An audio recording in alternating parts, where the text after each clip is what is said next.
Masih lagi membincangkan hadis 21 yang sebelum ni telah kita baca tetapi tidak sempat kita bincangkan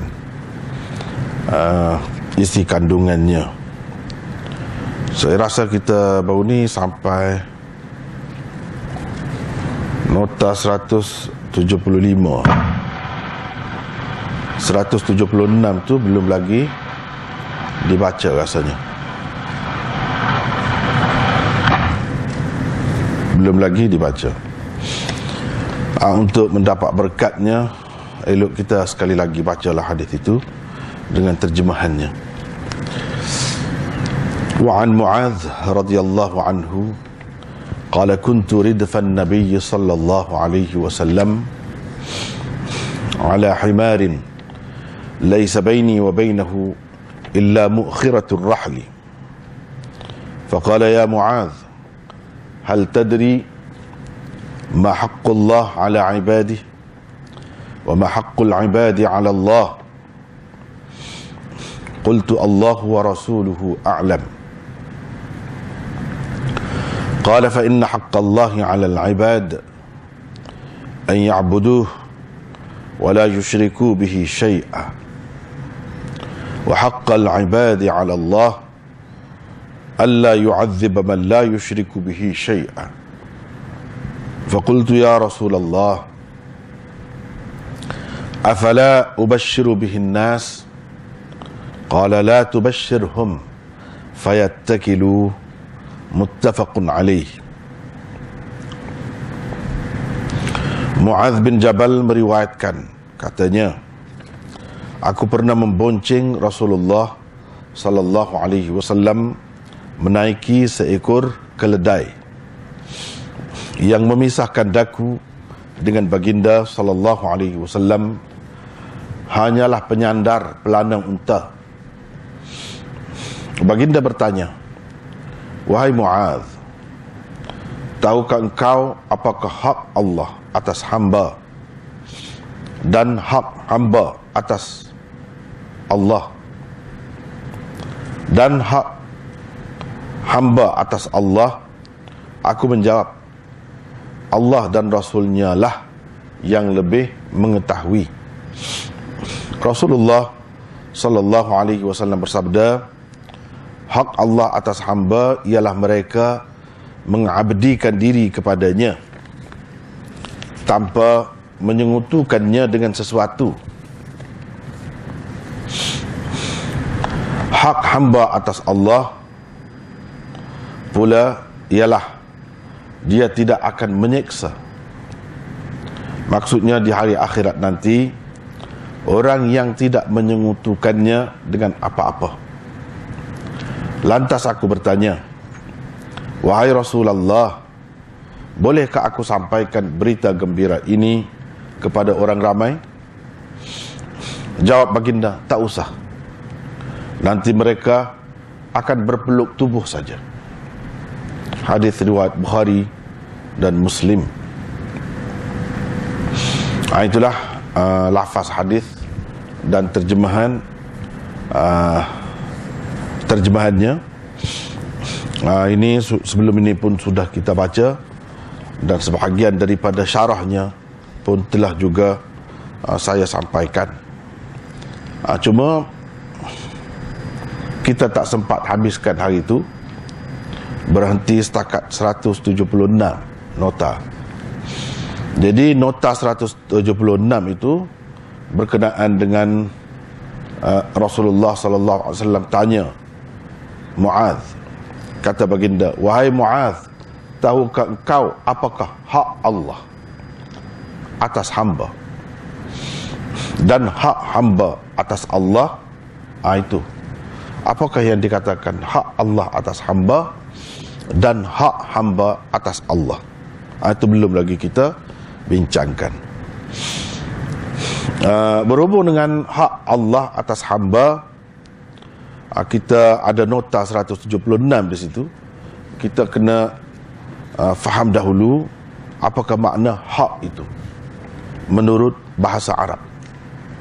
Bahasa asal tempat ambilan bahasa kita juga, sebab dalam bahasa kita pun hak juga. Itu hak saya, hak dia.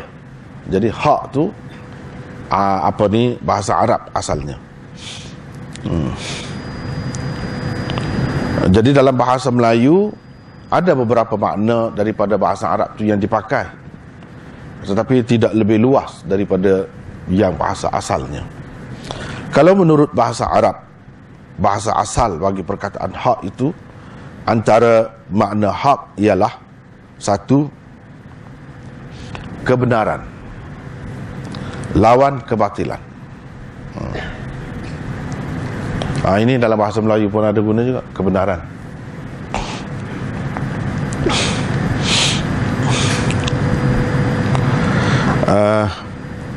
Misalnya kita kata orang-orang Islam berada di atas hak, di atas kebenaran.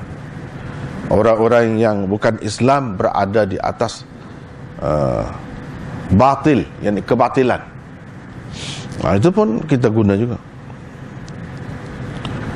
Yang kedua, benar. Yang benar. Yang benar. Itu kurang diguna dalam bahasa Melayu. Mungkin ada juga diguna, tapi tidak begitu meluas.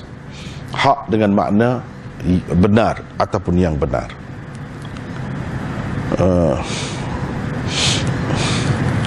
Yang ketiga, sesuatu yang terbukti benar.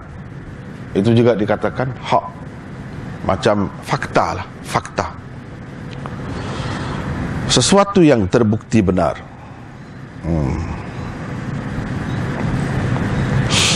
Yang keempat dan yang kelima itu lebih kurang sama maknanya, iaitu hak, makna milik. Itu diguna dalam bahasa kita, diguna. Ini hak saya, bukan hak awak, yang ini milik saya, kepunyaan saya. Yang keenam, bahagian ataupun habuan.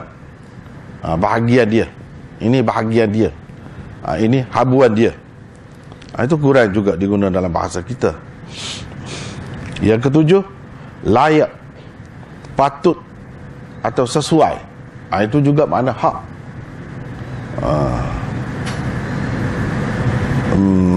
Misalnya mungkin tidak dipahami oleh orang kita sangat dengan makna begitu, tapi ada juga sebenarnya kalau kita perhatikan. Ini yang lebih berhak awak buat, maknanya lebih patut awak buat, lebih sesuai, lebih munasabah kalau awak buat. Yang ke-8, nama Allah, Tuhan yang benar, Al-Haq. Yang ke-9, sesuatu yang wajib dan mesti ditunai dan dilakukan. Itu juga makna hak. Sesuatu yang wajib dan mesti ditunaikan, dilakukan. Ini di dalam hadis-hadis ada guna, tetapi dalam bahasa kita rasanya tidak ada guna. Begini, misalnya al-witru haqqun. Kita tak boleh kata witir itu benar, hak. Bukan. Witir itu adalah sesuatu yang wajib. Ini mengikut tafsiran ulama mazhab Hanafi, dia kata wajib lah, atau mesti ditunaikan.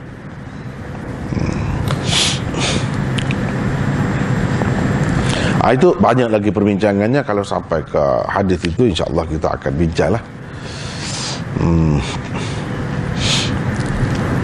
Hak Allah atas hamba-hambanya ialah apa-apa yang mesti dipercayai dan ditunaikan oleh seseorang hamba terhadap Allah. Itu maknanya hak Allah atas hamba, iaitu apa-apa yang mesti dipercayai. Mana hamba tu kena percaya,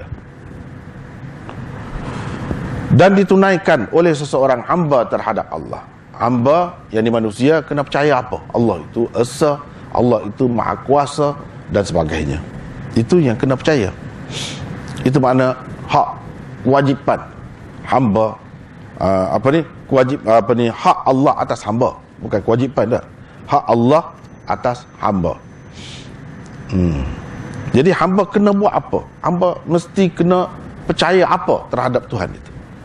Dia kena percaya bahawa Tuhan ini maha berkuasa, Tuhan maha mengetahui dan sebagainya, Tuhan tidak jahil, Tuhan tidak mati, sentiasa hidup. Itu dia yang kena percaya. Ataupun bukan berkait dengan kepercayaan, yang kena tunai, kena buat. Misalnya hamba kena beribadat kerana Allah, kena beribadat kepada Allah. Tak kira lah apa ibadat pun, kan semuanya ibadat tu bila kita buat, diajar kita supaya berniat kerana Allah, kerana Allah. Itu yang mesti kita buat. Itulah yang dikatakan hak Allah terhadap hamba. Kemudian berkenaan dengan hak hamba atas Allah pula. Hak hamba atas Allah pula, kita ada nota di situ 177. Para ulama berbeza pendapat tentang hak hamba atas Allah. Haqqul ibad ala Allah. Itu ada berbeza pendapat. Ada yang kata begini, ada yang kata begini. Tapi berhubung dengan hak Allah atas hamba, macam tadilah. Ini hak hamba atas Allah ada beberapa maksudnya yang difahami oleh ulama-ulama kita. Satu daripadanya, hak hamba atas Allah ialah apa-apa yang layak dan patut diterima seseorang hamba daripada Allah. Inilah pendapat kebanyakan ulama. Inilah pendapat kebanyakan ulama. Iaitu apa-apa yang layak dan patut diterima seseorang hamba daripada Allah. Yang ini dengan mengambil makna, salah satu makna hak yang kita sebutkan pada nota 176 tadi. Nombor 7 tu, layak, patut. Yang ini apabila hamba tu tidak menyekutukan Allah dengan apa-apa, mentauhidkan Allah betul-betul, jadi apa yang layak atau patut dia dapat kerananya, iaitu dia masuk syurga. Itu yang layak, yang patut, yang patut dia dapat. Apabila percaya begitu, apabila hamba melakukan ketaatan, apa yang layak dan patut dia dapat, dia dapat pahala dan ganjaran daripada Allah Subhanahu Wa Taala. Itu pun yang disebut oleh Allah Subhanahu Wa Taala. Memang patut pun. Jadi kalau kita kata dia buat kebajikan, ketaatan kerana Allah, dah masuk neraka juga, itu tak patut, tak sesuai. Yang sesuainya ialah balasan yang baik lah. Seperti kalau kita buat benda-benda lain, dalam dunia pun begitu. Dunia pun begitu, hukum dunia, hukum manusia pun begitu. Orang-orang yang melakukan kebaikan, dia berhak, dia layak, dia patut disanjung, dimuliakan, dikurniakan, apa-apa. Kalau kita kata orang yang buat jahat pula dapat macam tu, tak patut. Itu maksud hak hamba atas Allah, iaitu apabila hamba buat sesuatu, apakah yang dia patut dapat dengan dia buat begitu. Ini pendapat kebanyakan ulama. Yang kedua, Al-Qurtubi berpendapat hak hamba atas Allah ialah apa yang berhak diperolehi hamba daripada Allah berupa pahala, ganjaran, keampunan dan sebagainya, berdasarkan janji yang dibuat oleh Allah sendiri. Itu maksudnya hak hamba atas Allah, iaitu apabila hamba buat begini, dia akan dapat begini-begini. Akan dapat tu berdasarkan janji Allah, dan Allah tidak memungkiri janjinya. Innallaha la yukhliful mi'ad. Sama ada janji itu melalui Al-Quran ataupun hadis-hadis Rasulullah sallallahu alaihi wasallam. Misalnya, walaupun tidak dalam bentuk janji betul-betul nampak macam janji, aku berjanji begitu, tapi bila dia sebut sesuatu kenyataan, maknanya macam janjilah tu. Misalnya dia kata melalui hadis, tidak melalui Al-Quran tapi melalui hadis. Ittaqun nar walau bisyiqqi tamrah. Hindarilah neraka walaupun dengan secebis buah tamar. Maknanya dengan bersedekah. Elakkan diri daripada neraka. Yang ni kita boleh mengelak, boleh menjauhkan, boleh menghindarkan diri kita daripada neraka dengan buat sedekah. Jadi sedekah tu macam dijanjikan oleh Allah. Apa kelebihannya? Iaitu terhindar daripada neraka.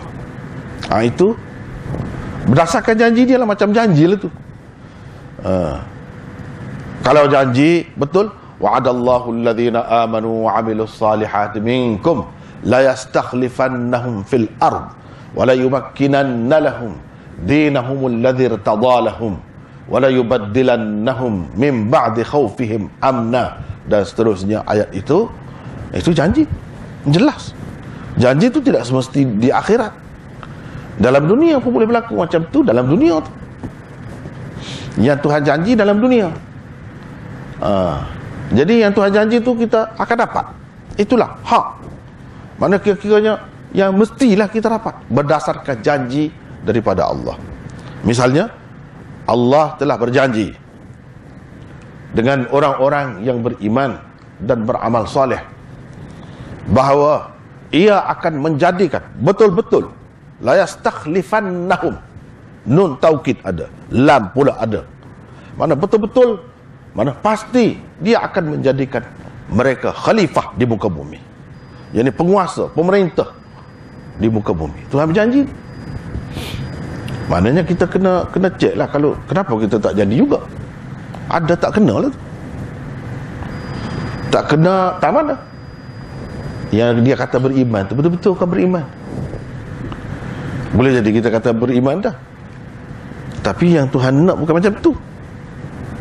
Macam lain, macam sahabat dulu bersama Rasulullah, bila dia buat kerja agama, bila dia beriman jadi macam mana? Seperti yang Allah sebut dalam ayat, la yastakhlifannahum fil ard. Kami pasti akan menjadikan mereka khalifah di muka bumi. Khalifah di situ maksudnya pemerintah, penguasa, peneraju dunia. Bukan menjadi orang yang dijajah, yang diperintah. Tidak. Itu janji Tuhan. Tuhan tidak mungkin janji sama ada dalam dunia atau di akhirat.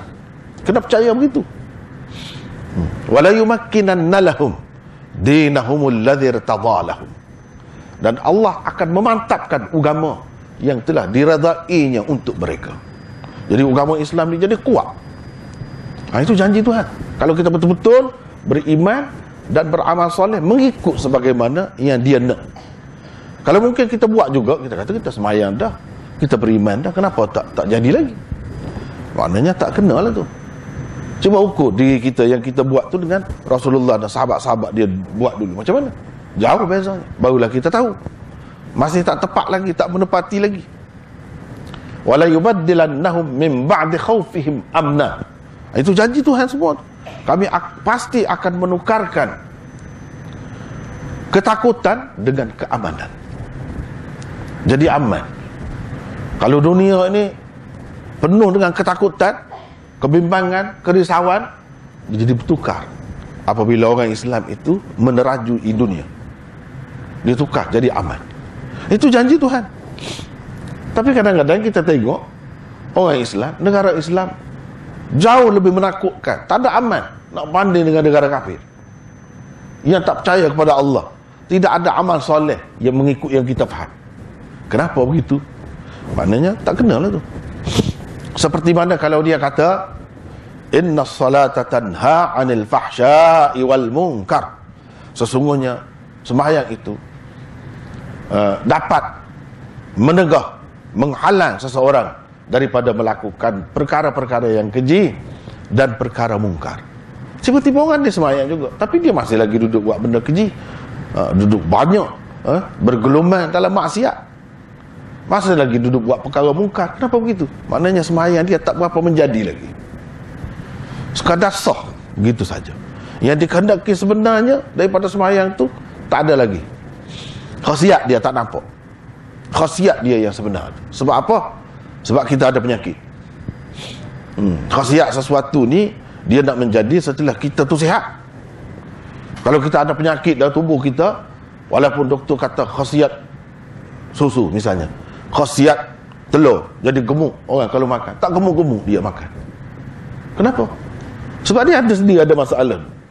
Dia kena buang masalah itu, biar jadi seperti biasa. Baru boleh, baru nampak khasiat itu.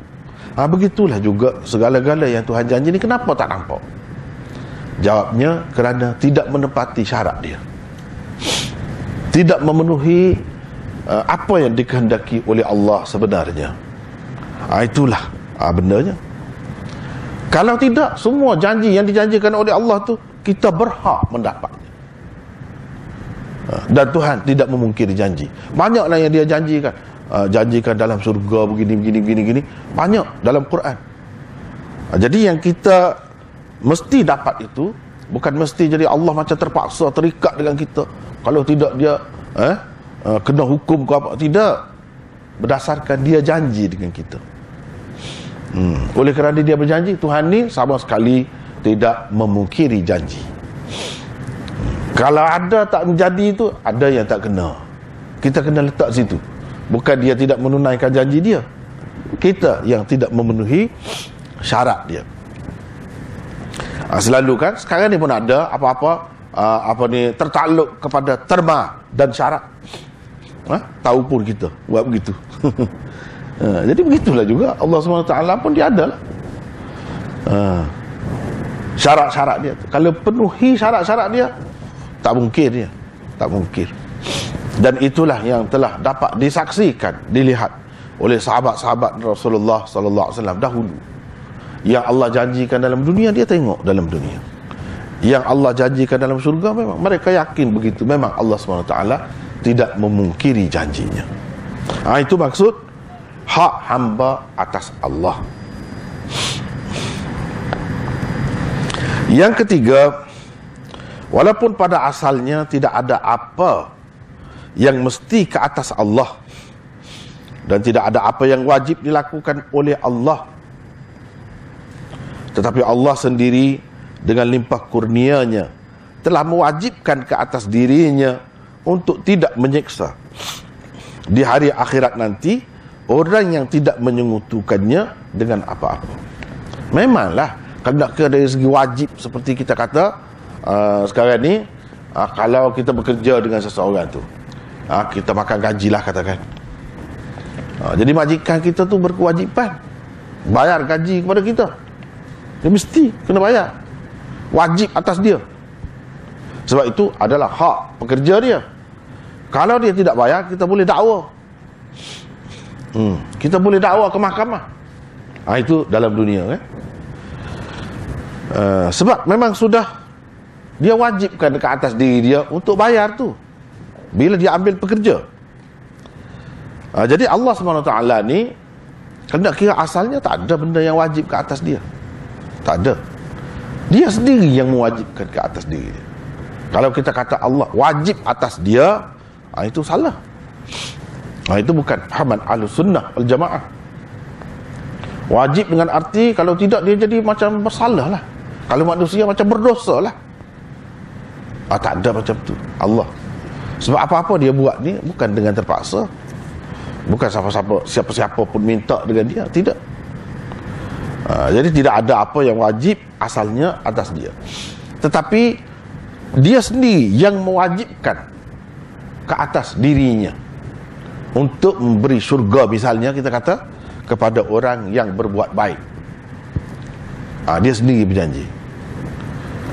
Jadi wajiblah. Bukan orang lain yang mewajibkan ke atas dia, dia sendiri. Kalau macam ni masih lagi boleh diterima di sisi ahli sunnah wal jamaah. Jadi ada beberapa pendapat yang berbeza-beza tu, tak apa, kita nak ambil yang mana-mana pun selagi dalam batas ahli sunnah wal jamaah. Jadi ini pendapat ulama-ulama kita lah. Jadi apa yang diwajibkan ke atas dirinya, iaitu kalau orang ni tidak menyekutukan Allah dengan apa-apa, betul-betul bertauhid, jadi dia berjanji, dia mewajibkan ke atas dirinya untuk tidak menyiksa orang itu di akhirat nanti. Jadi jangan risaulah, tak payah kita rungsing. Kalau kita betul-betul macam tu, kita sudah selamat. Sebab apa? Macam Allah SWT mewajibkan ke atas diri dia. Tidak macam lah di sini, maksudnya mengikut pendapat ni, sebab yang macam tu ada satu lagi pendapat. Ini memang betul, dia mewajibkan ke atas diri dia tanpa ada seseorang yang lain atau sesuatu yang lain mewajibkan ke atasnya. Kalau ada orang lain mewajibkan ke atasnya, itu baru tak boleh, baru bercanggah. Dalam akidah ahli sunnah bercanggah, itu sudah tidak ahli sunnah lagi. Tapi kalau kita terima bukan ada sesiapa mewajibkan ke atas dia, cuma dia sendiri mewajibkan.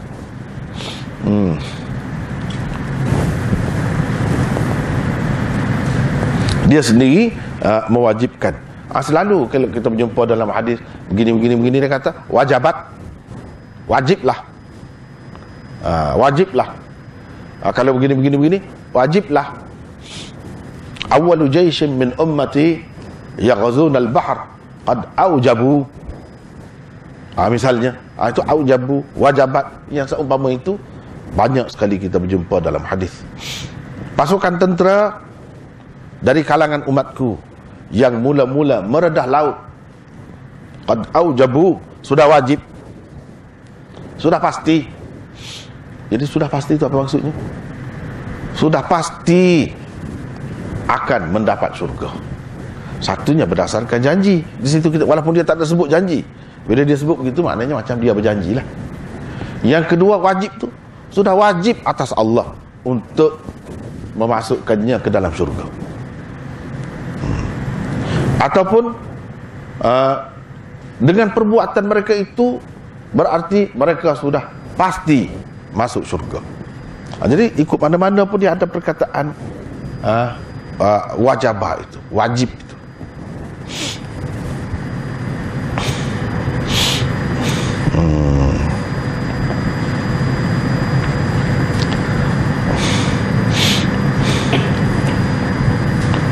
Tetapi Allah sendiri dengan limpah kurnianya telah mewajibkan ke atas dirinya. Ini wajib tu dengan limpah kurnianya, untuk tidak menyeksa orang yang tidak menyekutukannya dengan apa-apa. Kewajiban seperti ini dipanggil wujub ihsani, wujub berdasarkan limpah kurnianya. Wujub wajib kerana limpah kurnianya, bukan wajib dari segi istilah syarak tu. Mana kalau sesiapa yang buat dia dapat pahala, kalau tak buat berdosa. Bukan macam tu wajib tu. Ataupun wajib menurut hukum akal, bukan. Wajib menurut hukum akal, iaitu sesuatu yang akal kita tidak dapat terima, tidak adanya. Itu bukan. Ini orang panggil wujub, wajib, ihsan. Kerana dia sendiri yang mewajibkan ke atas dirinya.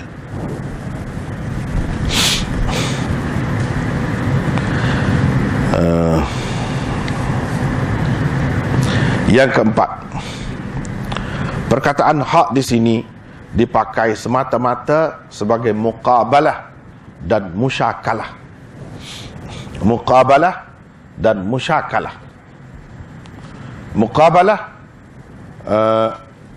dan musyakalah ini mengikut istilah ilmu balaghah, supaya sesuai daripada segi tulisan dan sebutan dengan perkataan hak yang telah tersebut sebelumnya. Jadi kan kalau kita tengok dalam teks asal itu, ya Mu'adz, hal tadri ma haqqullah ala ibadihi wa ma haqqul ibadi ala Allah. Sebelum tu dia sebut dah hak. Selepas tu disebut pula fa inna haqqallahi 'alal 'ibad begini-begini wa haqqal 'ibad begini-begini dia sebut. Jadi sebut hak kemudian itu untuk apa ni, sebagai nak suruh sama lah, nak suruh sama dari segi tulisan nampak sama, dari segi sebutan pun sama, meskipun makna dan arti kedua-duanya jauh berbeza. Di dalam bahasa Arab, penggunaan seperti ini dapat anda temui dengan banyak sekali. Ini penggunaan dari sudut balaghah. Misalnya dalam Quran disebutkan wa makaru wa makarallah. Wa makaru wa makarallah. Jadi mereka membuat tipu daya. Allah pun buat tipu daya juga. Jadi Allah ni macam menipu seperti manusia ke? Tidak. Jadi sebut perkataan makaru tu untuk sama zahir dia, walaupun dari segi makna dia tidak sama. Maksudnya yang kedua tu, mereka membuat tipu daya, Allah membalas tipu daya mereka. Gitu. Bukan Allah fikir pula macam mana nak buat ni, nak mengatasi dia. Dia telah perangkap kita, macam mana pula nak perangkap dia. Bukan begitu. Sebab Allah tak payah fikir nak perangkap tu, tak payah rancang, bincang, mesyuarat untuk nak buat sesuatu rancangan tu, tak perlu, tak ada itu. Tapi dia guna juga perkataan yang sama. Banyak di dalam Al-Quran begitu. Sama juga di sini. Di dalam baik, yang kelima, jaminan yang diberikan oleh Allah atas sesuatu perbuatan atau amalan yang dilakukan oleh seseorang hamba bagaikan suatu hak hamba yang wajib ditunaikan oleh Allah. Jadi itulah, bagaikan sahaja. Jadi jaminan yang diberi oleh Allah bagaikan hak hamba atas Allah yang wajib Allah tunaikan. Macam begitu saja, bukan betul-betul wajib itu, tidak, macam wajib. Dia sudah jadi macam hak hamba dah atas Allah. Kalau kita nak kiranya tak padan, tak sesuai dengan sembahyang 5 waktu saja, kita dapat syurga dan segala isinya dapat tu. Kalau nak kira tak layak. Sebabnya kalau kita fikir dalam dunia, untuk kita dapat sebuah rumah, selama mana kita kena buat kerja? Lama kan? Lama nak dapat sebuah rumah. Ya, sebuah rumah yang besar lah, banglo lah kita kata. Lama kena bekerja. Bekerja tu maklum lah, setengah-setengah tu daripada pagi sampai petang. Setengah-setengah tu tak padan lagi, sama lagi, tambah lagi, ada overtime. Setengah-setengah tu. Begitulah. Lepas tu kalau bayar pun, kalau bayar ansur-ansur, lamanya bayarnya. Jadi untuk dapat sebuah rumah saja, betapa banyak masa kita berikan untuk dapat sebuah rumah saja. Jadi dengan 5 waktu sembahyang ni, berapa minit sangat tiap-tiap hari. Rasanya untuk dapat sebuah rumah pun, kalau Allah SWT bagi dengan sembahyang 5 waktu tu, dapat sebuah rumah. Semua dalam dunia ni orang sembahyang, tak buat kerja dah, semua akan sembahyang. Tapi tidak begitulah. Nak ceritanya mudah sangat tu. Dia bukan dapat sebuah rumah, dia dapat syurga. Jadi kalau nak kira itu hak dia, dia berhak kau tu. Kalau kita bulan-bulan bekerja, banyak mana sangat yang kita berhak dapat? Tentu sekali jauh. Jadi kita nak kata ini sudah Allah berkewajipan bagi kepada kita sebanyak tu, memang tak sesuai. Tak sesuai. Tapi dia kata macam sahaja, macam dia berhak lah. Jadi Allah SWT itu macam wajib ke atas dia, padahalnya tidak ada sesuatu yang wajib. semata-mata dengan limpah kurnianya sahaja.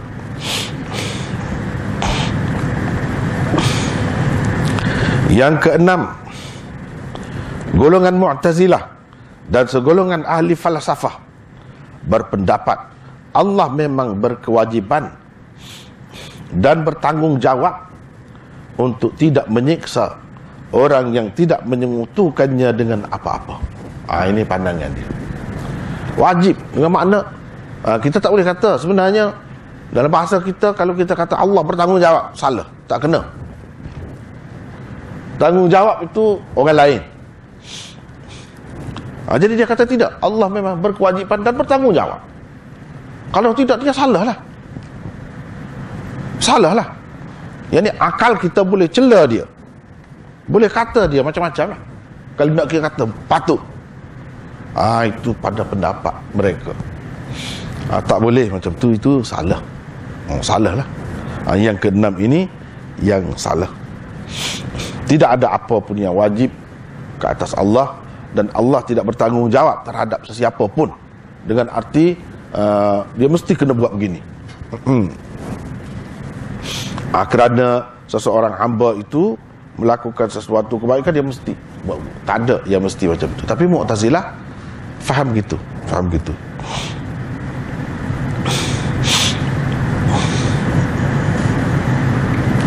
Ini termasuk dalam golongan yang menyeleweng lah.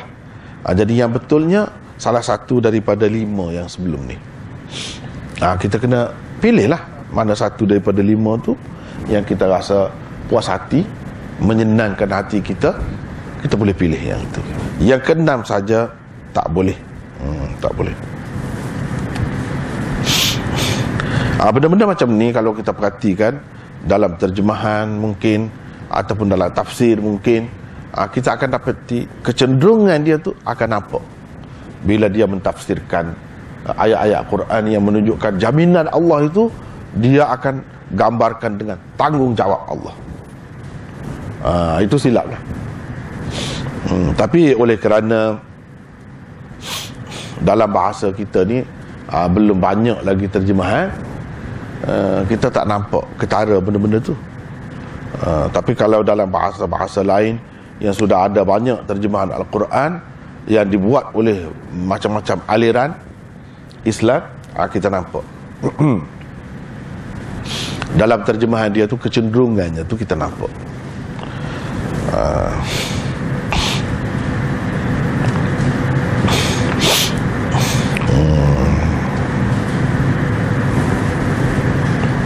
Baiklah.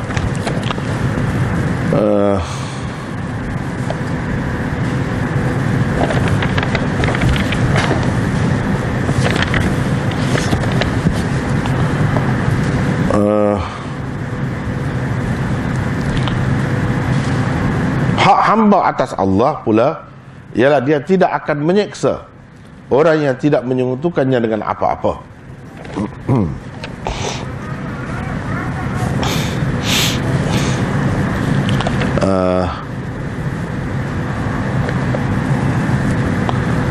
Hak Allah atas hamba ialah mereka mengabdikan diri kepadanya tanpa menyekutukannya dengan sesuatu. Di situ dulu 178. Apa maksud mengabdikan diri? Satu maknanya menyembah, ya'budu. Ya'budu tu maknanya menyembah. Hak Allah atas hamba ialah mereka menyembahnya. Itu salah satu terjemahan. Satu lagi terjemahan, mengabdikan diri kepadanya. Sebabnya saya pilih mengabdikan diri kepada Allah. Kita pakai ya'buduh tu, ibadat itu dalam maknanya yang umum, bukan dalam maknanya yang khusus. Sebab ibadat ada dua maknanya, makna khusus dan makna umum. Makna khusus, apa yang kita maklum sebagai ibadat lah dalam Islam, macam solat, puasa dan sebagainya. Itulah ibadat. Itu orang panggil ibadat khusus. Ibadat umum pula, iaitu hidup berpandukan ajaran Allah dan Rasulnya. Secara keseluruhannya hidup. Itu maksud mengabdikan diri kepadanya. Sebab kalau kita pakai ibadat itu dengan makna khusus, tidak tepat. Kalau kita perhatikan dalam ayat Quran, bahkan Allah SWT sebutkan tujuan sebenar kejadian manusia dan jin ialah untuk beribadat kepada Allah. Beribadat atau mengabdikan diri kepadanya. Wa ma khalaqtul jinna wal ins illa liya'budun. Tidak kujadikan jin dan manusia melainkan supaya mereka beribadat kepadaku. Sama ada kita terjemah begitu atau mengabdikan diri kepadaku. Mana yang lebih sesuai? Bagi saya yang lebih sesuai ialah mengabdikan diri kepadaku. Sebab apa? Sebab sepanjang hidup kita ni, tiap-tiap hari, tiap-tiap malam dan seterusnya sampai mati, bukan semua yang Allah suruh kita tu dalam bentuk ibadat khusus. Kita akan faham kalau bahasa Melayu kita beribadat ni ibadat khusus. Padahal Allah SWT tidak suruh begitu. Tidak suruh begitu. Bukan setiap waktu dia suruh tu termasuk dalam ibadat khusus. Sembahyang saja, puasa saja. Tidak. Tak boleh buat pun. Kalau puasa siang saja, malam tidak dah.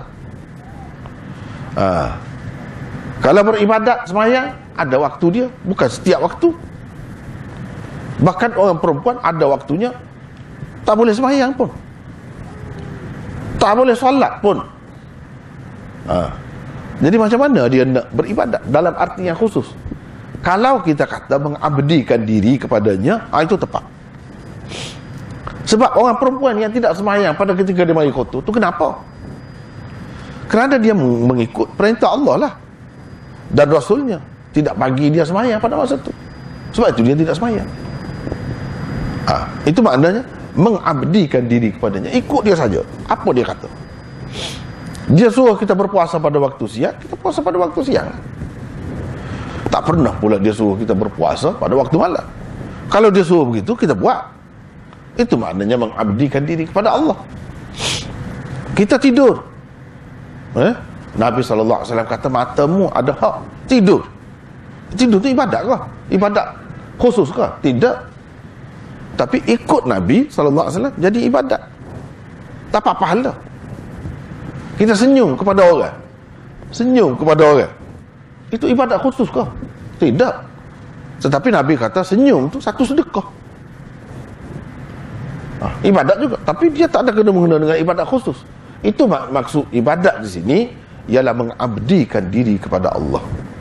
Betul-betul ikut perintah Allah dan Rasul macam hamba abdi. Yang mengikut Tuhan dia, kena ikut Tuhan dia. Macam itulah. Itu lebih sesuai. Mengabdikan diri kepadanya. Dalam hidup ni mengabdikan diri kepada Allah luas. Melaksanakan hukuman had, melaksanakan itu ini segala perintah Allah dalam bentuk berniaga, bagi nafkah kepada isteri, cari rezeki yang halal, itu termasuk dalam ibadat yang umum. Mengabdikan diri kepada Allah, termasuk dalam tu.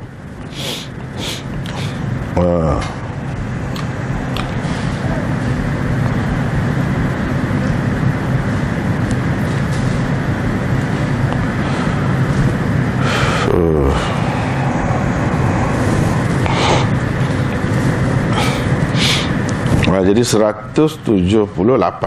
Mengabdikan diri kepadanya adalah terjemahan yang dipilih untuk sabda Nabi SAW, an ya'buduh. Dalam arti khususnya ia harus diterjemahkan dengan beribadat kepadanya. Itu arti khusus. Menyembahnya dan mengesakannya. Bagaimanapun di sini ia lebih sesuai diterjemahkan dengan arti umumnya, yaitu mengabdikan diri kepadanya. Kerana ibadat dalam maknanya yang umum ialah mengerjakan amalan ketaatan di samping menjauhi segala larangan Allah. Itulah sebabnya Ibnu Hibban berkata,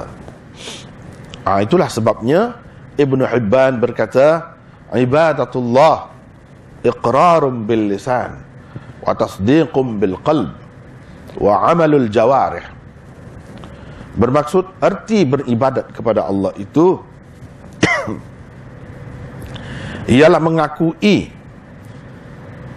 dengan lidah, yakni mengakui kebenaran yang datang darinya dengan lidah, membenarkannya dengan hati, dan melakukannya dengan anggota badan.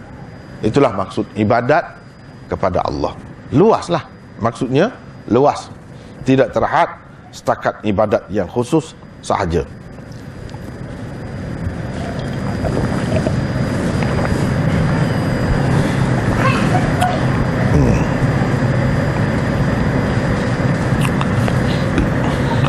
Itulah sebabnya di dalam riwayat Mu'adz yang lain, Nabi SAW bertanya begini, atadri ma haqquhum alaih idza fa'alu dhalik?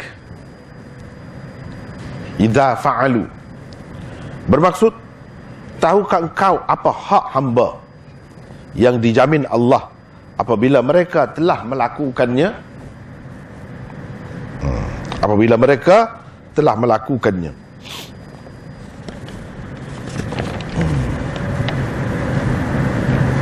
Bukhari meriwayatkan dengan lafaz idza fa'alu, apabila mereka melakukannya. Sama ada dhamir di dalam riwayat Bukhari itu, Bukhari ini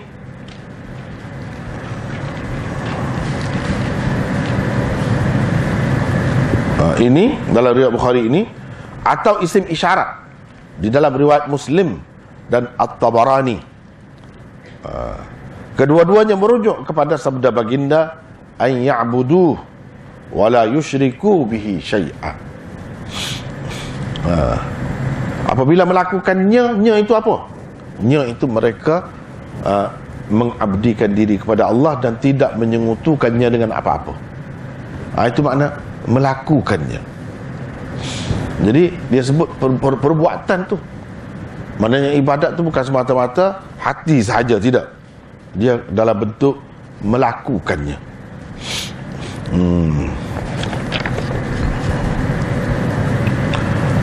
Bila kata melakukannya, luaslah. Luaslah.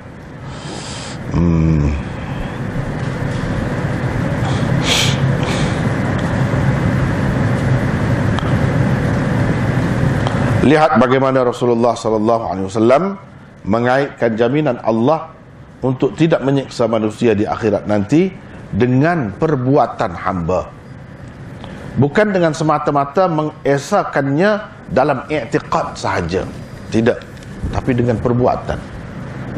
Perbuatan itulah kita kata mengabdikan diri kepada Allah. Mana dia buat dalam kenyataan lah buat. Misalnya kita kata kita nak makan, bismillahirrahmanirrahim, sebut nama Allah saja, sebut nama Allah saja. Padahal orang kafir mungkin dia sebut nama lain, sebut nama berhala tertentu. Kemudian makan tu, makan apa pula? Makan yang halal, yang Allah benarkan kita makan. Yang haram kita tak makan. Itu tak termasuk dalam mengabdikan diri, tak termasuk dalam an ya'budu wa la yusyriku bihi syai'a. Masuk dah, dan kita telah buat pun. Menyembahnya tanpa menyengutukannya dengan sesuatu, atau mengabdikan diri kepadanya tanpa menyengutukannya dengan sesuatu. Bila kita makan tu, ada ke tidak makna tu? Ada. Sebab kita hanya kata bismillahirrahmanirrahim, tak ada bismi nama berhala lain-lain. Sebab orang kafir dia sebut nama berhala dia, dia sebut nama Tuhan dia. Kita tak sebut itu, kita sebut Allah saja. Itu maknanya tak menyengutukan Allah dengan sesuatu. Mengabdikan diri di sini apa? Kita makan tu. Makan tu pun termasuk dalam ibadat juga. Ibadat yang umum. Dan dengan sebab perbuatan kita yang macam ni, semua ni, inilah yang Tuhan jamin kita tidak akan diseksa kita di dalam neraka. Bahkan dalam riwayat akan datang disebut Allah haramkan neraka kepadanya. Jaminan yang sangat besar tu. Kalau kita orang Islam ni, mana-mana baca bismillah, mana-mana sebut nama Allah, itu termasuk dalam mengabdikan diri kepada Allah. Zahirnya tidak nampak macam ibadat, sebab bukan ibadat khusus. Kalau kita sebut beribadat, nanti orang terkejut pula.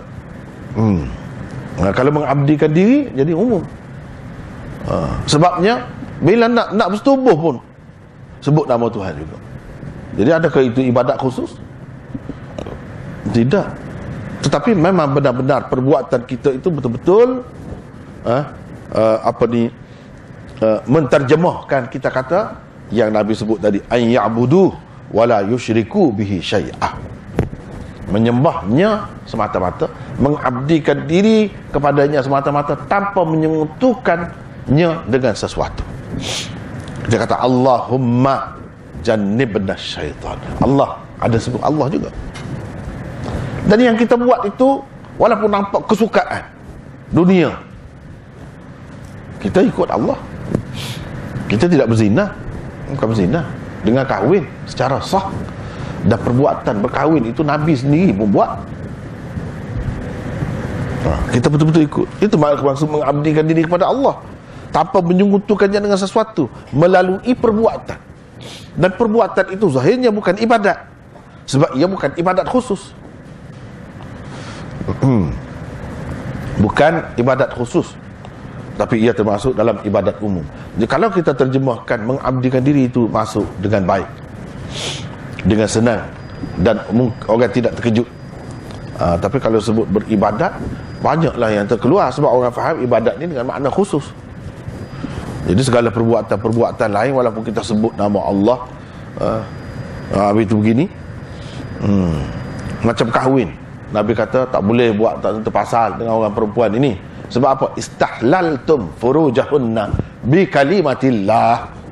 Allah juga sebut kahwin, tapi kahwin, bukan sembahyang pun.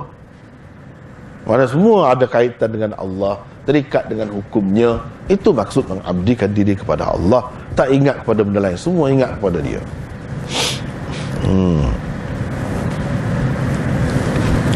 Apa-apa pun, kalau kita tengok orang-orang yang mengikut cara Rasulullah sallallahu alaihi wasallam, apa-apa perbuatan dia ingat kepada Allah. Dan yang dia buat itu tentu sekali benda yang tidak dilarang oleh Allah. Bahkan banyak daripadanya digalakkan pula. Digalakkan pula. Walaupun zahirnya nampak dunia, zahirnya nampak berupa kesukaan, tetapi pada hakikatnya tidak. Itu semua termasuk di bawah mengabdikan diri kepada Allah. Jadi ini semua ya ada kena-mengena dengan perilaku, perbuatan. Bukan semata-mata i'tiqad bahawa Tuhan saja satu, tidak banyak. Bukan semata-mata begitu. Bahkan kita kena menterjemahkannya ke dalam kehidupan kita.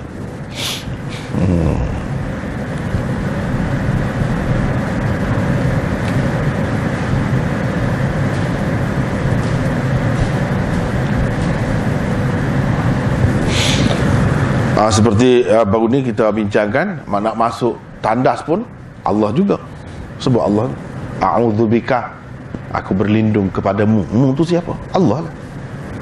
Padahal nak masuk tandas. Ghufranaka, aku memohon keampunanmu. Mu tu siapa? Allah. Bila keluar semua kan. Itu maksud an ya'budu wala yusyriku bihi syai'ah. Jika kita nak tengok dalam bentuk perbuatan seseorang Muslim, dapat kita tengok mana-mana pun, apapun yang dia buat mesti ada itu. Dan itulah yang dikehendaki oleh Rasulullah sallallahu alaihi wasallam ini. Bukan semata-mata duduk diam, ingat i'tiqad Allah itu satu, tidak banyak semata-mata, bukan begitu. Tetapi ia memerlukan perbuatan, pelaksanaan. Dalam pelaksanaan itu memang nyata. Memang nyata. Nabi sallallahu alaihi wasallam ajar, iaitu akidah tauhid. Dia tanam tauhid ni betul-betul semua perkara, dan buang, tolak syirik dalam semua keadaan.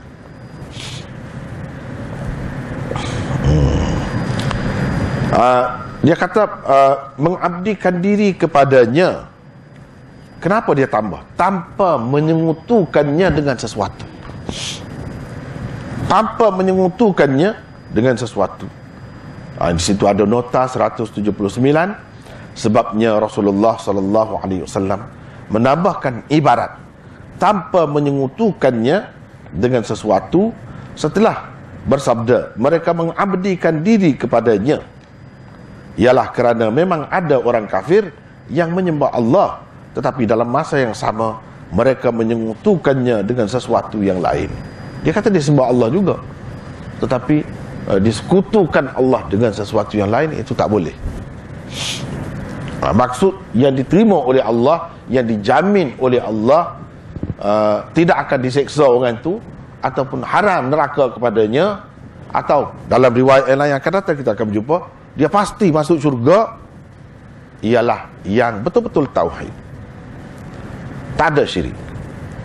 Kalau syirik, walaupun dia sembah Allah juga, tak jadi, tak ada jaminan itu. Bahkan syirik balasannya teruk pula. Itu pun dijanjikan oleh Allah juga.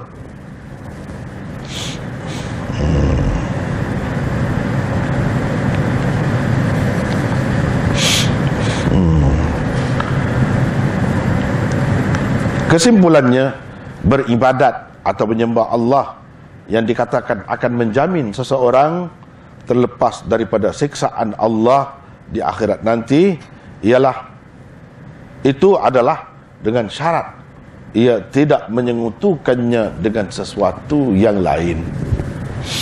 Kalau menyengutukannya dengan sesuatu yang lain, tak ada jaminan itu. Allah SWT tak suka sangat. Ana aghna syuraka ana syirk. Akulah yang paling tidak suka kepada syirik. Yang paling tidak suka kepada syirik. Jadi kalau ada sedikit saja syirik, dia tak bersih lah. Dia nak yang tulen, ikhlas, maknanya tulen, betul-betul tulen. Khulus atau ikhlas itu maknanya pure, tulen. Kalau susu, tulen, madu, tulen, semuanya nak tulen. Tak mau palsu, campur aduk, tak mau. Bila campur aduk, itulah syirik. Kongsi masuk macam-macam, punahlah, rosaklah. Dalam kehidupan kita pun begitu kan. Kalau yang campur-campur banyak sangat itu, merosakkan pula, bukan nak jadi sihat. Kalau makan tidak, jadi bahaya pula. Dia tak mau syirik. Jadi walaupun kita kata masih mungkin boleh dimaafkan, tapi tidak tulen dah. Sebab itu dia ajar sangat, kena ikhlas. Kalau kita bersembahyang pun kerana Allah sebut tu lillahi ta'ala, tetapi ada juga kerana orang. Sebab misalnya kita tengok kan, ini yang kita tengok lah, hatinya wallahu alam, tak tahu, tapi zahirnya nampak begitu. Jadi kita kena cermin lah, orang kata cermin diri sendiri, cermin diri sendiri. Kalau hari Jumaat itu ramai benar yang bersembahyang, semasa imam khatib berkhutbah, ramai orang-orang ni kalau di rumah dia sembahyang ke tidak? Sunat. Itu bahaya tu. Bahaya. Kenapa sembahyang di situ? Bersungguh sangat. Padahal kalau kita kata qabliyah, jemaat itu ialah paling kita nak terima yang longgar. Khilaf. Ada yang kata tak ada, ada yang kata ada. Tak apalah. Tetapi yang lain-lain pada masa lain ni tak ada khilaf pun. Kita buat pun. Sebab bukan di hadapan orang ramai. Kalau kita cek cermin diri kita, tengok betul-betul kita ikhlas ke tidak. Kalau buat tidak ikhlas, Tuhan tak nak. Tuhan tak nak. Kita kata susah kita ni, iyalah kuranglah macam mana pun, ikutlah campur sikit pun, campurlah juga orang panggil, campurlah juga, campur air gula sedikit, madu tu sikit lah, campurlah juga. Jadi pada hakikatnya menipulah juga.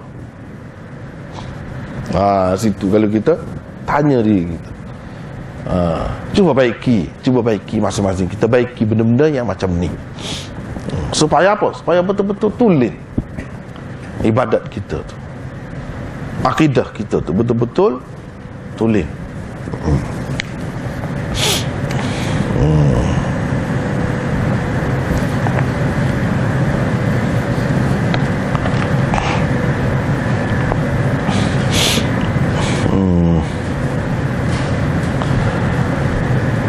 Tidak menyentuhkannya dengan apa-apa. 180 ada di situ nota. Sabda Nabi sallallahu alaihi wasallam di sini juga mungkin menimbulkan kemusykilan, bahawa jaminan Allah tidak akan menyiksa hamba-hambanya adalah semata-mata kerana mereka tidak menyentuhkannya dengan apa-apa. Apakah ia berarti walaupun ia melakukan dosa-dosa besar yang lain selain syirik dan tidak melakukan apa-apa amalan ketaatan? Jadi begitu. Sebab dia kata, dia jaminan ini untuk tidak menyeksa seseorang manusia itu semata-mata nampaknya dia mengabdikan diri kepadanya, apalagi kalau kita terjemahkan beribadat kepadanya tanpa menyekutukannya dengan sesuatu. Itu saja. Yang lain-lain tak ada. Macam mana kalau dia melakukan dosa besar, melakukan kesalahan yang lain?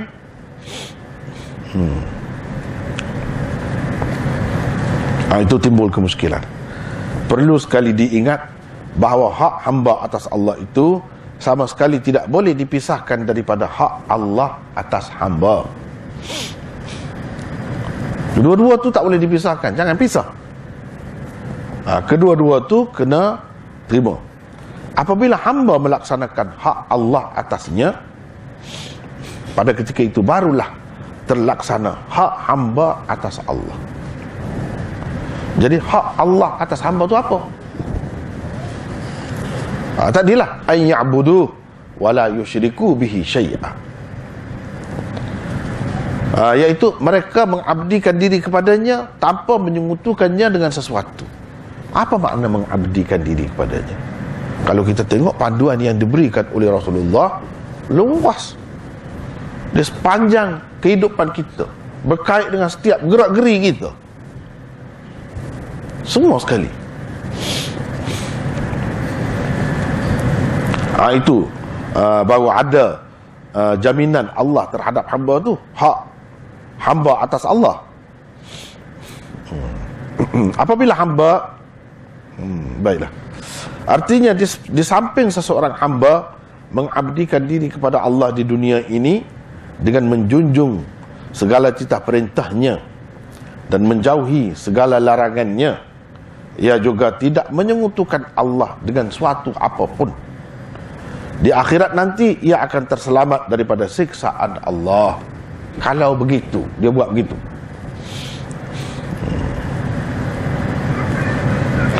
Jika seseorang hamba melakukan sebaliknya pula, ia tidak akan terselamat daripada siksaannya.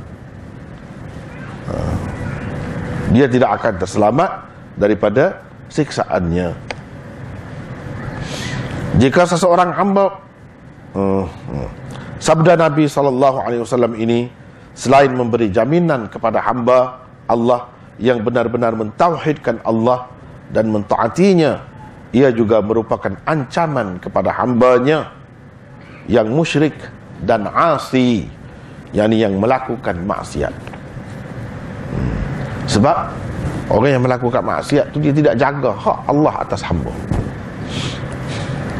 Hak Allah atas hamba berarti dia kena hidup dengan mengabdikan diri kepada Allah. Dia tak boleh langgar yang Allah larang itu. Dia mesti kena buat apa yang Allah SWT suruh dia. Mesti. Baru ada yang tadi. Kalau tak ada itu, tak ada jaminan. Tak ada jaminan.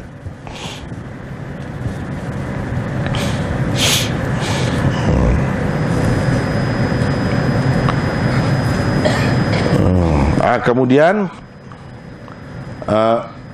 jadi nampak ringkas kan, mudah nak dapat syurga, nak terlepas daripada siksaan Allah itu.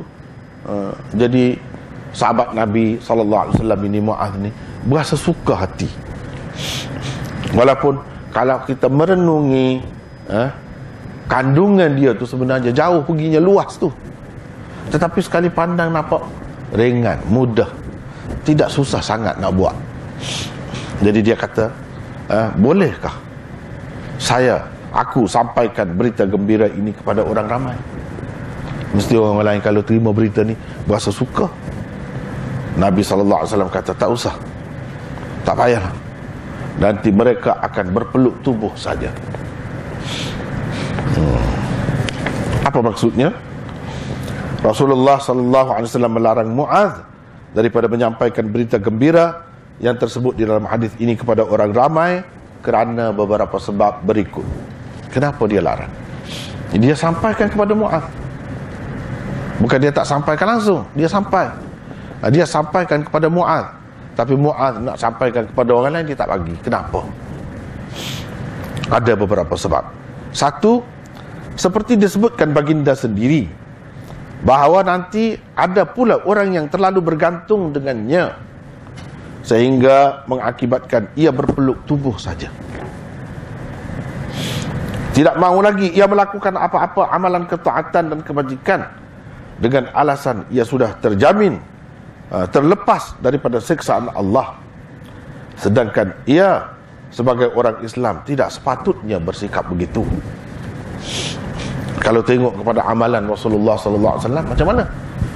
Adakah dia duduk semata-mata mengharapkan bila dia sudah beribadat kepada Allah dan tanpa menyekutukannya dengan sesuatu, sekadar itu saja? Tidak. Penuh dengan ajaran-ajaran yang lain, amalan-amalan yang lain. Kalau tengok pada Rasulullah. Tapi boleh jadi orang tengok sini, dia ambil mudah, ambil jalan ringkas. Yang ni dalam akidah saja, percaya bahawa tiada Tuhan yang lain melainkan Allah, dan tak ada buat syirik, sudah, yang lain-lain tak payah buat. Memang ada pun kemudiannya lahir satu golongan yang bernama Murji'ah. Mereka tu pegang gitu, pegang gitu. Dia kata sudah memadai dengan mengucap 2 kalimah syahadah, sudah memadai. Seseorang itu tidak akan diseksa oleh Allah SWT lagi di akhirat nanti. Jadi dia amalkan begitu. Yang lain-lain dia langgar, dia tak buat pun. Itu jadinya. Sebab itu Nabi SAW tak bagi. Yang kedua, Rasulullah SAW takut berita gembira itu sampai kepada segolongan umatnya yang cetek akal. Kerana salah faham, mereka tidak akan berusaha lagi untuk meningkatkan diri demi mendapat kelebihan-kelebihan dan darjat-darjat yang tinggi di sisi Allah melalui amalan-amalan ketaatan.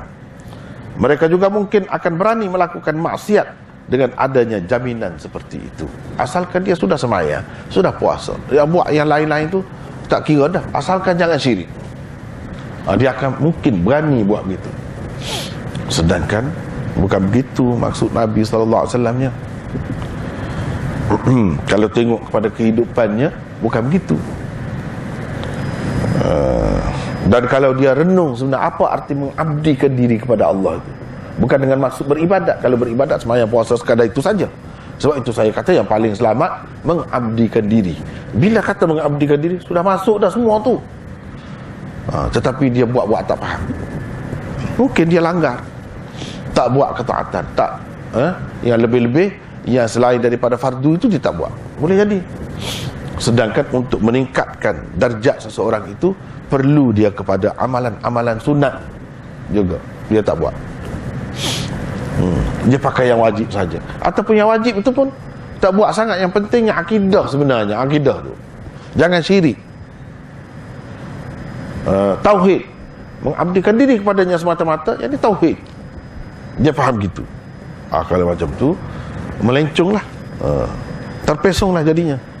Yang ketiga, apa yang tersebut sebagai jaminan di dalam hadis ini ialah jaminan terselamat daripada siksaan Allah yang disediakan untuk orang-orang kafir dan musyrik sahaja. Jangan anggap mudah. Seseorang Muslim tetap terdedah kepada siksaan Allah kerana melakukan maksiat atau dosa tertentu yang telah disebutkan oleh Allah dan Rasulnya. Menyampaikan berita gembira yang mungkin disalah fahami juga akan mendedahkan sebahagian umat kepada siksaan Allah. Kerana itulah Rasulullah SAW melarang Mu'adz daripada menyampaikannya kepada orang ramai. Kenapa Nabi larang? Sebab maksud hadis ini dia terpelihara daripada siksaan Allah tu. Siksaan Allah untuk orang-orang kafir, bukan untuk orang-orang Islam. Ada juga siksaannya neraka. Jadi orang Islam tak sama dalam neraka dia, walaupun diseksa pun. Jadi kira-kiranya bila ada tauhid ni tak sama bentuk siksaan dia. Yang kata Allah jamin untuk tidak seksa tu, seksa sebagai orang kafir, seksa sebagai orang Islam mungkin bila dia melanggar perintah-perintah Allah. Sebab banyak sekali ayat-ayat Quran dan hadis-hadis yang menyebutkan orang Islam juga boleh masuk neraka, boleh diseksa oleh Allah kerana perbuatan-perbuatan yang tertentu, bukan kerana kafirnya, kerana maksiat. Boleh. Jadi yang ni, jaminan ini terpelihara daripada siksaan Allah, yakni siksaan yang khusus untuk orang kafir tu, untuk orang musyrik tu. Dan dia tidak syirik, tak kenalah siksaan dalam bentuk tu untuk itu. Bukan bermakna tak kena langsung siksaan itu. Jadi bila orang salah faham, dia mudah-mudah buat. Akhir sekali ini sendiri yang mendedahkan mereka kepada siksaan Allah. Nabi SAW tak mahu sangatlah kalau umat dia ni kena siksaan Allah, walaupun sebagai orang Islam sekalipun, sebab siksaan itu dahsyat, bukan main-main. Walaupun tak kena siksaan sebagai orang kafir, tapi siksaan sebagai orang Islam pun dia tak mahu juga. Dengan sebab itu dia larang. Dia larang. Tetapi dia bukan tak sampaikan langsung. Kewajipan Rasulullah SAW ialah tabligh. Baligh ma unzila ilaika min rabbik. Sampaikan apa yang diturunkan Allah kepadamu dari Tuhanmu. Itu dia berkewajipan. Salah Rasulullah SAW kalau tidak sampaikan ajaran Allah kepada umatnya.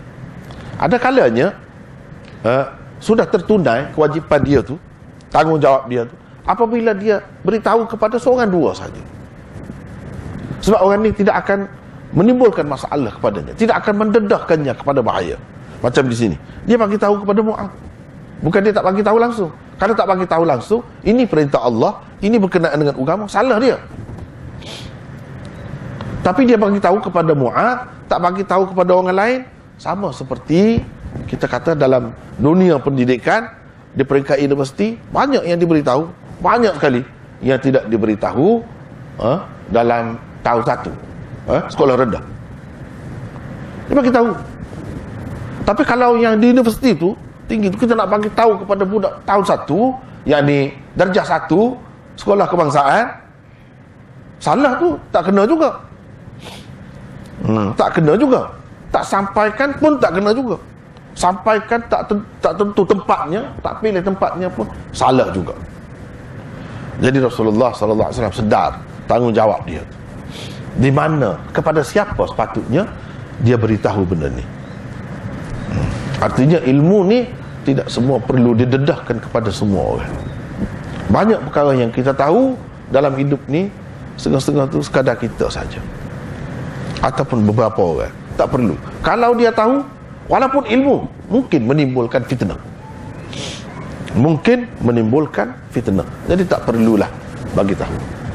Tapi nanti akan hadis yang ke-22 nanti, akhirnya Mu'adz bagi tahu juga sebelum dia meninggal dunia. Dia uzur nak meninggal dunia, dia bagi tahu. Kerana apa? Dia takut berdosa. Jadi maknanya ilmu ni tak boleh disembunyikan. Ilmu agama yang mana sebab dia ada kaitan dengan syurga neraka, bahagia atau celakanya kehidupan manusia di dunia ini. Itu bukan seperti ilmu lain. Sebab itu jadi dia berasa takut berdosa, dia pun bagi tahu. Dia tak bagi tahu sebelum itu, dia tak bagi tahu, dia diam. Dekat nak mati baru dia bagi tahu. Dia bagi tahu kepada siapa pula? Itu nanti kita tengok dalam hadis yang ke-22. Ini hadis yang kita baca ni, hadis yang ke-21. Jadi setakat itulah dulu untuk pagi ni. Hadis 21, alhamdulillah kita telah selesai bincangkan, dan seterusnya hadis Muaz juga akan datang, hadis yang ke-22. Di situ ada berbeza sedikit lafaznya. Hadis yang ke-21 termasuk dalam musnad, orang panggil musnad Muaz. Hadis yang ke-22 juga, walaupun cerita tu cerita Muaz tapi disampaikan oleh Anas bin Malik, maka orang panggil itu musnad Anas bin Malik, bukan musnad Muaz bin Jabal. Itu kita akan bincangkan datanglah. Hanya sekadar itulah dulu untuk pagi ini. Wallahu a'lam. Wa akhiru da'wana alhamdulillah rabbil alamin. Ada tak benar kalau tidak berhukum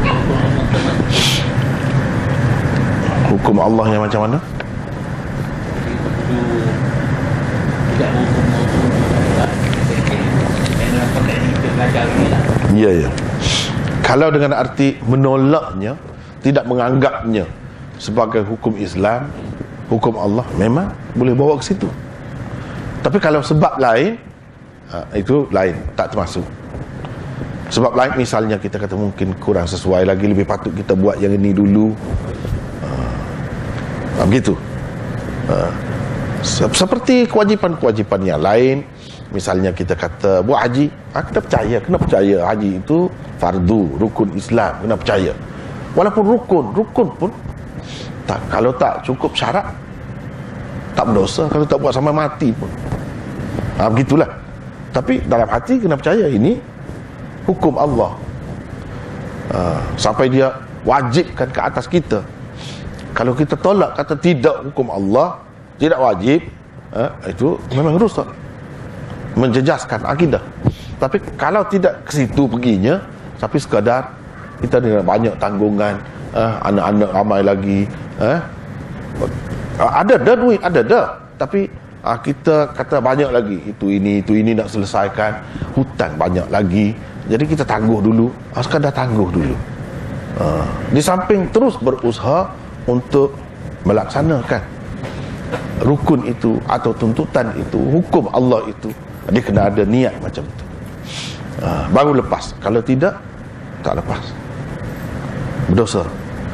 Kalau tolak, itu dia melibatkan akidah, wallahu a'lam. Ya.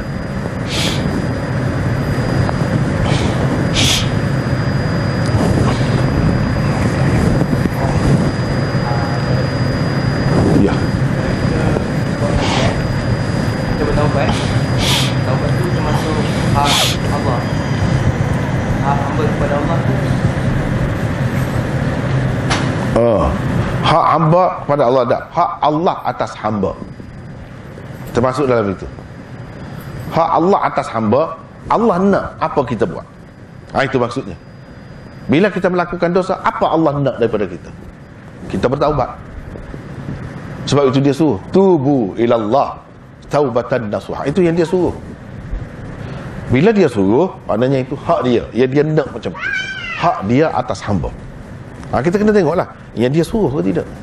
Kalau dia suruh, benda tu buat, benda tu kalau kita tak terfikir kepada kita, tak terasa apa-apa tu, tak terjejas apa-apa kita zahirnya, tapi Tuhan suruh, maknanya itu hak dia, kita kena jagalah. Ya.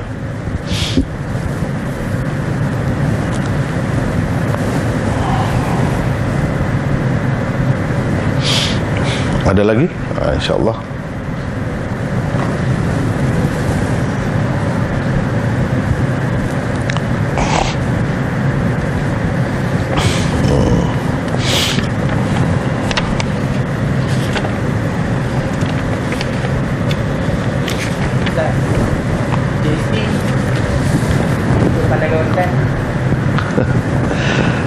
Itu kita kena serah kepada ahli-ahli dia lah. Rasanya lebih baik begitu. Tapi pada dasarnya secara umum, dari segi Islam, bagi saya yang saya nampak berdasarkan hadis-hadis, boleh ada lagi cukai selain daripada zakat. Setengah-setengah orang dia kata tak ada, zakat saja yang kena atas orang Islam. Saya rasa tidak tepat. Sebab apa? Nabi SAW ada bersabda, inna fil mali lahaqqan siwa zakat. Sesungguhnya pada harta manusia itu, masyarakat itu masih lagi ada hak selain daripada zakat. Selain daripada zakat. Itu jelas, hadis itu menunjukkan boleh. Cuma tentu sekali Islam ni tak suka kalau berlebih-lebihan, kalau sampai menyusahkan, membebankan, menimbulkan macam-macam keadaan yang tidak disenangi lah, menimbulkan, mendorong orang tu melakukan banyak maksiat, kesilapan pula, macam tu tak boleh lah, tak patut lah. Itu sepatut tidak patut, yang tepatnya keperluan itu ahli dialah yang lebih tahu sebenarnya. Wallahu a'lam. Negara kita keadaan hutang 500 bilion ringgit Malaysia. Siapa nak bayar hutang? Ya betul, itulah sebab saya kata tadi. Saya pun tidak cuma sebut pada dasarnya. Selain daripada zakat tu memang masih boleh lagi, tetapi ia bergantung kepada keadaan. Kalau sampai begitu, kira-kiranya tak patutlah, tak sesuai lah, tak patutlah. Begitu je lah.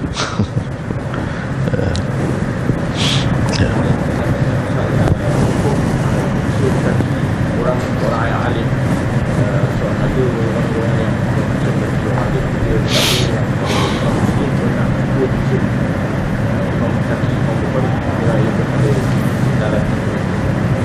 itu dakwaan saja. Kalau ada pun tidak terbukti dalam cerita tu, memang dia cium, cuma dia kata saja. Cuma orang buat kesimpulan bila dia kata tu, makna boleh lah kan. Bila dia, walaupun dia tak buat, dalam cerita tu tak ada sebut dia buat. Selain daripada itu, kita kena tengok pula dari segi kesahihannya sejauh mana. Kemudian kalau andaikan pula, kalau sanad dia tu, kalau ada sanad dia sahih sekalipun, kita kena tengok pula, adakah seorang ulama besar yang alim tentang hadis akan buat sesuatu yang tidak pernah dibuat oleh sahabat. Sahabat kepada Nabi pun tak ada buat, sahabat sama sahabat pun tak ada buat. Takkanlah dia nak buat, kecuali ini mungkin dakwaan ataupun orang kaitkan saja dengan dia, yang sebenarnya tidak boleh dipertanggungjawabkan. Itulah sekadar ya.